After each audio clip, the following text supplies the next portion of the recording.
శివుడికి అందరికంటే ఎక్కువగా ఎవరంటే ఇష్టమో మీకు తెలుసా? ఇదే సందేహం నందికి వచ్చి, మహాదేవ, ఈ సృష్టిలో మీకు ఎవరంటే ఎక్కువ ఇష్టం అని అడుగుతాడు. శివుడు చిరునవ్వు నవ్వి, నంది, నువ్వు ఎన్నో సంవత్సరాలుగా నాతో ఉన్నవుగా, నాకు ఎవరంటే ఎక్కువ ఇష్టమో నీకు తెలీదా? ఈ ప్రశ్నకి సమాధానం నువ్వే చెప్పాలి అని శివయ్య అంటాడు. నంది బాగా ఆలోచించి, ఇంకెవరు, పార్వతీదేవే కదా మహాదేవ అని చెప్తాడు. అది విన్న శివుడు, నువ్వు తప్పు చెప్పావు నంది అని చిన్నగా నవ్వుతాడు.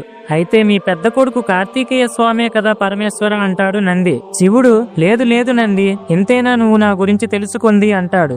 అయితే మీ చిన్న కొడుకు గణేశుడే అయ్యుంటాడు మహాదేవ అని నంది అనగా, శివుడు, నంది, నువ్వు తప్పుగా చెప్తున్నావు, వీరిలో ఎవరూ కాదు అని అంటాడు. అది విన్న నంది, పంపదీసి నేనా స్వామి, లేదా మీ మెడలో ఉన్న వాసుకీనా అని అడుగుతాడు.